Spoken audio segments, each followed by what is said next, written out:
والذين كذبوا بآياتنا سنستدرجهم من حيث لا يعلمون وأملي لهم إن كيدي متين أولم يتفكروا ما بصاحبهم من جنة إن هو إلا نذير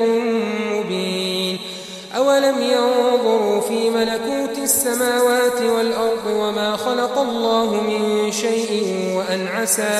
وأن عسى أن يكون قد اقترب أجلهم فبأي حديث بعده يؤمنون من يضلل الله فلا هادي له ويذرهم في طغيانهم يعمهون يسألونك عن الساعة أيان مرساها قل إنما علمها عند ربي لا يجليها لوقتها إلا هو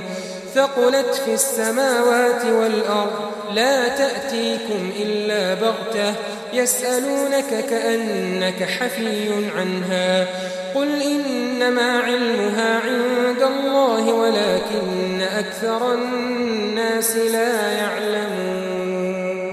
قل لا أملك لنفسي نفعا ولا ضرا إلا ما شاء الله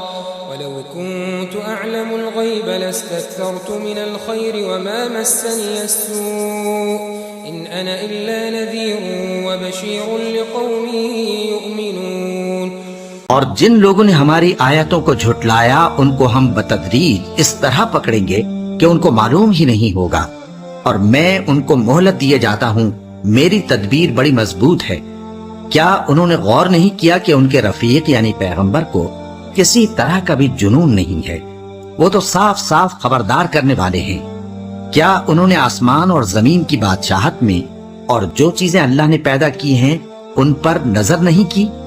اور اس بات پر خیال نہیں کیا کہ عجب نہیں کہ ان کی موت کا وقت نزدیک پہنچ گیا ہو؟ تو اس کے بعد وہ اور کس بات پر ایمان لائیں گے؟ جس شخص کو اللہ گمراہ رہنے دے اس کو کوئی ہدایت دینے والا نہیں، اور وہ ان گمراہوں کو چھوڑے رکھتا ہے کہ اپنی سرکشی میں پڑے بہکتے رہیں۔ یہ لوگ تم سے قیامت کے بارے میں پوچھتے ہیں کہ اس کے واقع ہونے کا وقت کب ہے؟ کہہ دو کہ اس کا علم تو میرے پروردگار ہی کو ہے، وہی اسے اس کے وقت پر ظاہر کر دے گا۔ وہ آسمان اور زمین میں ایک بھاری بات ہوگی اور ناگہاں تم پر آ جائے گی۔ یہ تم سے اس طرح دریافت کرتے ہیں کہ گویا تم اس سے بخوبی واقف ہو۔ کہو کہ اس کا علم تو اللہ ہی کو ہے، لیکن اکثر لوگ یہ نہیں جانتے۔ کہہ دو کہ میں اپنے فائدے اور نقصان کا کچھ بھی اختیار نہیں رکھتا مگر وہ جو اللہ چاہے، اور اگر میں غیب کی باتیں جانتا ہوتا تو بہت سے فائدے جمع کر لیتا اور مجھ کو کوئی تکلیف نہ پہنچتی۔ میں تو مومنوں کو ڈر اور خوشخبری سنانے والا ہوں۔ وہ